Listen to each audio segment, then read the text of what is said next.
আসসালামু আলাইকুম। আশা করছি সবাই ভালো আছেন। চুলার আঁচে ইউটিউব চ্যানেলে আপনাদের সবাইকে স্বাগতম।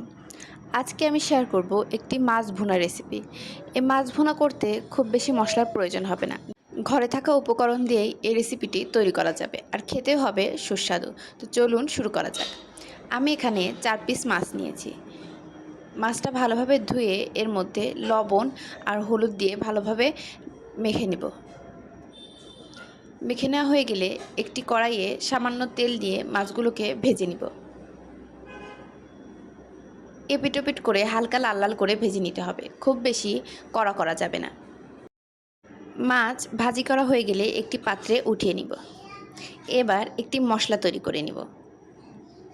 আমি এখানে 3টি বড় সাইজের পেঁয়াজ কুচি, 4টি এলাচ, 1 চামচ জিরা ও 2টি কাঁচামরিচ ও কয়েক টুকরা রসুন নিয়েছি।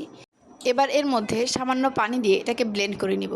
আপনারা চাইলে এটাকে পাটায়ও বেটে নিতে পারেন। এবার এই বেটে রাখা মশলার মধ্যে দিয়ে দেব 1/2 চামচ আদা বাটা, 1 চামচ লবণ, 1/2 চামচ হলুদের গুঁড়া, 1 চামচ মরিচের গুঁড়া দিয়ে এটাকে ভালোভাবে নাড়াচাড়া করে মিশিয়ে রেখে দিব।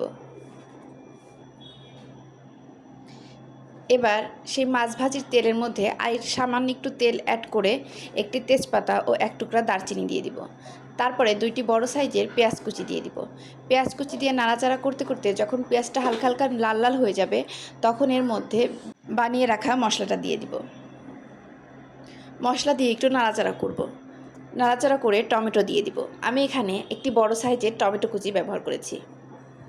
টমেটোটা দিয়ে একটু নাড়াচাড়া করে এটাকে ঢাকা চাপা দিয়ে রাখবো টমেটোটা সেদ্ধ হওয়ার জন্য। টমেটোটা হালকা সেদ্ধ হয়ে গেলে এটাকে চামচের সাহায্যে গলিয়ে নিব। টমেটোটা ভালোভাবে গলিয়ে নিয়ে আরেকটু মশলাটা কষিয়ে নিতে হবে। মশলাটা থেকে যখন তেল ছেড়ে দিবে তখন এর মধ্যে পানি দিয়ে দিব। আমি এখানে ছোট গ্লাসের 2 গ্লাস পানি দিয়েছি। পানি দিয়ে এটাকে আবারও ঢাকা চাপা দিয়ে রাখবো। এবার পানি ফুটে গেলে এর মধ্যে ভেজে রাখা মাছগুলো দিয়ে দিব।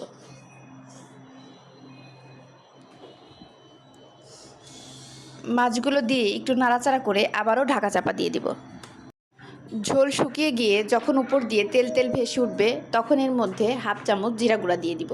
দিয়ে ভালোভাবে নাড়াচাড়া করে নামিয়ে নিলেই রেডি আমাদের মাছ ভুনা। এভাবে মাছ ভুনা করতে অনেক কম সময় লাগে আর ঘরে থাকা উপকরণ দিয়েই তৈরি হয়ে যায়। আপনারা বাসায় অবশ্যই একবার ট্রাই করবেন, খেয়ে সবাই প্রশংসা করবে। আর আমার এই ভিডিওটি যদি ভালো লেগে থাকে তাহলে লাইক, কমেন্ট এবং শেয়ার করবেন এবং আমার চ্যানেলটিকে সাবস্ক্রাইব করে দিবেন। আল্লাহ হাফেজ সবাইকে।